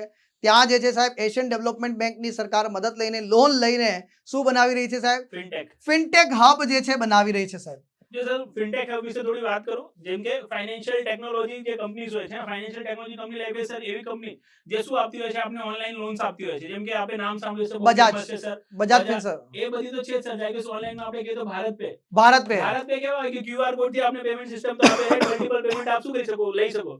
પણ એના પછી કેવું હોય છે, લાઈક તમે બહુ મલ્ટિપલ પેમેન્ટ રિસીવ કરી રહ્યા છો, તમે એક વ્યાપારી છો, રાઈટ? તો પછી તમને કે તમારું ટર્નઓવર એટલું છે, તમને બિઝનેસને વધારવા માટે જો લોન જોઈએ તો લોન કહો, આપીએ અમને છીએ. કહો તો અમે તમને લોન આપીશું જીવનમાં. તો આવી ભારત પે છે, જે લેઝી પે આવે છે, સિમ્પલ્સ આવે છે, આ ઘણી બધા બધી કંપનીઓ આવી હાજી ચૂકી સર, છે. આ બધી ફિનટેક કંપનીઝ કહેવાય. તો આ જે ફિનટેક કંપનીઝ છે, રાઈટ, એનું જે ઓફિસ છે, રાઈટ, એ શું થશે જીવનમાં હવે ગિફ્ટ સિટીમાં નિર્માણ થશે. ગિફ્ટ સિટીમાં આપ જોશો ને તો ઓલમોસ્ટ સર કહીએ ને આપણે કે ભાઈ જેટલું બી મૂડી બજાર છે આખું આપણું, હા, રાઈટ, જેમ કે શેર માર્કેટ, તો સર, આખું એનએસસી નું બી ઓફિસ NSE નું ઓફિસ પણ આવી ચૂકી છે. ઇન્ટરનેશનલ જે આપણું એક્સચેન્જ સેન્ટર છે, એ બી એ પણ IBS આવ્યું છે. આપણે તમને જીવનમાં જોવા મળશે. પેલું ગેસ એક્સચેન્જ સેન્ટર પણ ત્યાં જ બનાવી દેવામાં આવ્યું છે. બેઝિકલી ક્યાંક ને ક્યાંક છે ને આપણો જે ગિફ્ટ સિટી છે, એમાં અત્યારે ઘણા બધા રેસિડેન્શિયલ પ્રોજેક્ટ ચાલી રહ્યા છે સર. એવું છે. હા, મોટા મોટા ફ્લેટ્સ બની રહ્યા છે. એકાદ નોંધાવી દેજો સર, ભવિષ્યમાં ભાવ બહુ વધવાના છે. આ વિદ્યાર્થી મિત્રો મારા માટે આપશે. ત્યાર પછી છે 5મો સ્તંભ છે સાહેબ, જે ગ્રીન ગ્રોથ માટે વાત કરે છે. તમને બધાને ખબર છે કે સાહેબ મોદી સાહેબે 2070 નો લક્ષ્ય રાખી દીધું છે કે સાહેબ આપણે 2070 સુધીમાં સંપૂર્ણપણે કાર્બન તટસ્થ થઈ જવું છે ભારતને. અને એના માટે સાહેબ એમણે લાઈફસ્ટાઈલ પ્રોગ્રામ જે છે એની જાહેરાત કરી છે. લગભગ ઘણા બધા વિદ્યાર્થી મિત્રો જે છે આની વાત કરે છે. ફોર એન્વાયરમેન્ટ સાહેબ જોશો હા. તો ફરીથી સ્ટેચ્યુ ઓફ યુનિટી ત્યાંથી એમનું લોન્ચિંગ કર્યું હતું. હા, ત્યાંથી. એન્વાયરમેન્ટ કેવું સર કે અત્યારે કેવું છે કે આપણી યુઝ એન્ડ થ્રો ટાઈપની શું છે જીવનશૈલી છે. જેમ કે આપણે પેલું સાહેબ ઉપયોગ કરો. બજારમાં જઈએ અને પાણીની બોટલ હા. લીધી ફેંકી દીધી. ફેંકી દીધી જીવનમાં. તો Single આ use જે plastic નો use કરી સિંગલ રહ્યા. યુઝ પ્લાસ્ટિક, તો આ પ્રકારનું જે તો- વ્યવહાર છે એ હા. બદલવાની જરૂરિયાત છે સર. હા, એ વ્યવહારને બદલીશું કેવી રીતે? આપણે જે લોકો છે ટ્રિપલ આર કરો. ટ્રિપલ આર કરો. હા, એટલે ટ્રિપલ આર મૂવી ના જો. ટ્રિપલ આર, આ નાટુ નાટુ નો સાંભળીને આવતા. હા જી, રીયુઝ, રિડ્યુસ અને રીસાયકલ. રિસાયકલ, એક જ વસ્તુનો બાર ઉપયોગ કરો. જે પર્યાવરણને નુકસાન કરે છે એવી વસ્તુનો ઓછો ઉપયોગ કરો. ઉપયોગ કરો. અને શું કરો, એક વખત ઉપયોગ કર્યા પછી એને ફેંકો નહીં, રિસાયકલ કરો. Recycle કરી દો. નવી વસ્તુ બનાવો. તો ટ્રિપલ આર ઉપર જતા રહો તો આપણી અત્યારે ઇકોનોમી કેવી છે? લિનિયર. લિનિયર નો મતલબ કેવું છે? તમે ઉત્પાદન કર્યું, યુઝ થયું, ફેંકી દીધું. લિનિયર ની જગ્યાએ સર્ક્યુલર બનાવી દો કે ભાઈ ઉત્પાદન કર્યું, યુઝ થયો છે, તો હવે એને શું કરો? એને મેલ્ટ એટલે ગોળ ચક્ર ફરીને પાછું આવી જવું જોઈએ. ફરીથી નવો પ્રોડક્ટ બનાવો અને ફરીથી એને યુઝ કરો. હે ને? તો આ રીતે આપણે circular જેમ economy અત્યારે બનાવવાનું છે. ટ્રિપલ આર ધૂમ મચાવી રહ્યું છે, એમ આપણે પણ જે છે આપણું લાઈફસ્ટાઈલમાં થોડો પરિવર્તન લાવીને પર્યાવરણ Triple R ઓછું જે થાય, છે. ઓછું થાય એવો આપણે પ્રયાસ કરવો જોઈએ. તો ગ્રીન ઇકોનોમીની અહીંયા ખાસ કરીને વાત કરી છે સાહેબ. હાઇડ્રોજન ને એ બધું વાત કરી છે. ઇલેક્ટ્રિક કારો ને ઇલેક્ટ્રિક બસોની ચલાવવાની વાત છે, જેમાં હમણાં ગુજરાત અને સરકારે આપણે ઇલેક્ટ્રિક બસો, vehicle ઉપર આપણે સબસિડી તો આપી જ રહ્યા છીએ સર. ગુજરાત સરકાર સૌથી વધારે આપે છે આપણા આપે છે. દેશની અંદર, સૌથી હાઈએસ્ટ આપે છે સાહેબ, જે સબસિડી છે. બેઝિકલી કેવું છે કે ઇથેનોલ બ્લેન્ડિંગ પ્રોગ્રામ જે છે રાઈટ સર, એ બી ચાલી રહ્યું છે, એ પણ ચાલી રહ્યું. મિશન બી ચાલી રહ્યું છે. તો ગ્રીન ગ્રોથ નો મતલબ શું હોય છે વિદ્યાર્થી મિત્રો? કે ભાઈ ભારત એક વિકાસશીલ દેશ છે. વિકાસશીલ દેશનો વિકાસની પ્રક્રિયા તો થશે, વિકાસ તો આપણને જીવનમાં કરવાનું જ. રાઈટ? પણ એ વિકાસ શું નહીં થાય, પર્યાવરણના ભોગે નહીં થાય. પર્યાવરણની જાળવણી રાખીને સાથે સાથે વિકાસ કરવો, right? That is green growth. તો એના માટે જે બનતા પ્રયાસો છે, રાઈટ, ગુજરાત સરકાર કરશે એવું ગુજરાત સરકારે કીધું છે, રાઈટ, કે ભાઈ અમે શું કરીશું, લાઇફસ્ટાઇલ જે એન્વાયરમેન્ટ પ્રિન્સિપલ છે મોદી સાહેબે કીધું છે એવું પેન્શન કર્યું એમાં, એના ઉપર શું કરીશું, વિકાસના કાર્યક્રમો છે એને આગળ વધારીશું અને જે ગુજરાત છે, ગુજરાતની અવિરત વિકાસની ગાથા છે સાહેબ, રાઈટ, એ ચાલતી રહેશે. પછી જે સાહેબ કે અહીંયા ખાસ કરીને ભાઈ વેરાના દરોમાં કોઈ ફેરફાર થયો નથી, પણ હા એક ફેરફાર કર્યો છે કે જે પાઇપ નેચરલ ગેસ છે અને કમ્પ્રેસ નેચરલ ગેસ છે એના પર જે વેટ લાગતો તો 15% એ ઘટાડીને કેટલો કરવામાં આવ્યો છે સાહેબ, તો 5% કરી દીધો છે. શું કર્યો છે સાહેબ? 5% કરી દીધો સર કે હવે વેરામાં છે ને તો આ લોકો કાંઈ ફેરફાર કરવા માટે વધારે રહ્યા બી નથી, બધા તો એસજીએસટી માં એસજીએસટી. હા, કશું છે નહીં તો શું ફેરફાર કરશે? જીએસટી તો શેનાથી, જીએસટી કાઉન્સિલના માધ્યમથી ચેન્જ થઈ શકે છે. એટલે આમના હાથમાં કઈ બચ્યું જે નથી. રહી ગયા હતા, કયા રહી ગયા હતા? જીએસટી સિવાયના જે વેરા છે, જેમ કે એમાં વેટ આપણે હતો સાહેબ. વીજળી વેરો, પેટ્રોલ એન્ડ ડીઝલ, મતલબ પેટ્રોલિયમ ઉપરનો વેરો હતો, તો એ જે પેટ્રોલિયમ ઉપરનો વેરો હતો વેટ, એમાં પેટ્રોલ અને ડીઝલનો તો ઘટાડ્યો નહીં, જેનો ભાવ વધારે છે, ઘટાડ્યું પીએનજી અને સીએનજી નું જેની જરૂરિયાત છે સાહેબ. જરૂરિયાત બી છે સર, પણ પેટ્રોલ અને ડીઝલ બી થોડું રાખ્યું હોત તો તમને તો ખબર જ છે સર, આપણી પાસે સ્કોર્પિયો છે. મારી પાસે નથી એટલે ચિંતા નથી સાહેબ. અને સ્કોર્પિયો ડીઝલનો ખર્ચ બહુ વધારે હોય છે, તો એમાં થોડો ફાયદો અમને હવે સાહેબ મળે. આપણે બજેટ પર પહોંચી ગયા સાહેબ 3 લાખ કરોડના સાહેબ, પણ જ્યારે આપણું ગુજરાત રાજ્ય સાહેબ અલગ બન્યું સાહેબ 1 મે 1960 ના રોજ, અને જે આપણું પહેલું બજેટ જે જીવરાજ મહેતા સાહેબ દ્વારા રજૂ કરવામાં આવ્યું, કારણ કે એ આપણા મુખ્યમંત્રી બી હતા અને નાણામંત્રી પણ હતા સાહેબ, એ બજેટની વાત કરીએ તો માત્ર 115 કરોડ. તમે વિચાર કરો સાહેબ, આજે 3 લાખ કરોડની વાત થઈ રહી છે અને એ વખતે સાહેબ માત્ર 115 કરોડનું બજેટ હતું સાહેબ, જે 22 ઓગસ્ટ 1960 ના રોજ જે છે એ કામચલાઉ વિધાનસભા અમદાવાદ ખાતે હતી સાહેબ, એ વખતે પોતાની વિધાનસભા બી નથી અને 115 કરોડનું બજેટ હતું. એટલે કેવી રીતે જે છે આ વિકાસના કામો આગળ વધી રહ્યા છે એને પણ આપણે જોઈ શકીએ છીએ સાહેબ. તો બેઝિકલી સર, જેમ આપણે પહેલા સ્ટાર્ટિંગમાં કીધું કે વિકાસશીલ દેશમાં શું હોય છે, તમને એટલું ને એટલું જ કાર કરવું હોય તો બી બજેટ સાઇઝ તો વધારવું જ પડે. પરચેસ પેરેટિંગ વધતી જશે તો ભાઈ ધીરે ધીરે ભાવ વધતા જાય છે. 115 કરોડથી 3 લાખ કરોડ રૂપિયા સુધીનો શાનદાર સફર ગુજરાત સરકારનો રહ્યો છે સર.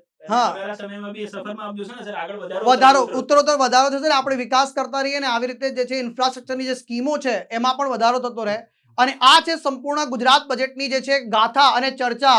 અને જોડે જોડે મેં પ્રયાસ આપણે શું કર્યો છે સાહેબ, આમ તો દર વખતે હું બજેટ બનાવતો હોઉં છું, બસ ફટાફટ ગાઈ નાખતો હોઉં છું, ગીત ગાવાનું હોય ને એમ ફટાફટ ગીતો ગાઈ નાખો છું, પણ આ વખતે પ્રયાસ કર્યો કે વિદ્યાર્થી મિત્રો, જે ઘણા નવા વિદ્યાર્થી મિત્રો હોય છે, ઘણા જૂના હોય છે, એમને બજેટના જે ટર્મિનોલોજી છે એનું જે ડિસ્ક્રિપ્ટિવ મેનર છે ખ્યાલ આવતો નથી. તો આપણી વચ્ચે જે છે આપણા મિતેશ રાજપૂત સાહેબ ઇકોનોમીના નિષ્ણાંત છે, જીવનની અંદર જે છે એમણે બહુ જ સરસ મજાનું નામ કમાવ્યું છે ભાઈ ઇકોનોમીની અંદર સાહેબ, તો એમના દ્વારા જે છે આ એમને સાથે લઈને તો એમનો ખૂબ ખૂબ આભાર વ્યક્ત કરીશ કે મારી સાથે આવ્યા અને અહીંયા વિદ્યાર્થીઓને કંઈક ફાયદો થાય એના માટે એમનો સમય બગાડ્યો. આમ તો સાહેબનો સમય જતો રહ્યો હતો, પણ અહીંયા સાહેબને મેં ઊભા રાખ્યા કે ના સાહેબ તમે જે છે આટલું કામ કરવાનું છે. અને તમારા જેટલા પણ વિદ્યાર્થી મિત્રો આ લેક્ચર જોઈ રહ્યા છે એમના માટે એક પ્રશ્ન છે કે ગુજરાતનું જે બજેટ છે 2023-24માં જે બજેટ પોથી નામ આપવામાં આવ્યું છે એની થીમમાં કોનો સમાવેશ કરવામાં આવ્યો છે? વાર્લી પેઇન્ટિંગ, ખાટલી ભરત, માતાજીની પછેડી કે એ અને બી? કયો જવાબ આવશે એ તમારે નીચે કોમેન્ટ બોક્સમાં લખવાનો રહેશે મિત્રો. અને આ લેક્ચર તમને કેવો લાગ્યો છે એ પણ તમે નીચે કોમેન્ટ બોક્સમાં લખીને જણાવજો કે શું આ પ્રકારે ટર્મિનોલોજી સમજવાથી જે પદ છે, આ જે અમુક જે વ્યાખ્યાઓ હોય છે ખ્યાલ આવતી નથી એનો વધારે ખ્યાલ આવે. અને આ સાહેબ આપણી પડાપડી ઓફર જે છે એનો છેલ્લો દિવસ છે કે બુકો ઉપર 50% ડિસ્કાઉન્ટ ઓફર ચાલી રહી છે અને રાત્રે 12 વાગ્યા સુધી છે. અને બીજું છે સાહેબ, કોમ્બો બુક મંગાવી હોય તો એના માટે 55% ઓફ ચાલી રહી છે. તો આ ગોલ્ડન ઓપોર્ચ્યુનિટી છે. જેટલા પણ વિદ્યાર્થી મિત્રો આજે છેલ્લો દિવસ છે આનો લાભ લેવાનું ભૂલતા નહીં. અને હું મિતેશ સરને કહીશ કે 2 શબ્દો તમારા માટે મિતેશ સર કંઈક કહે.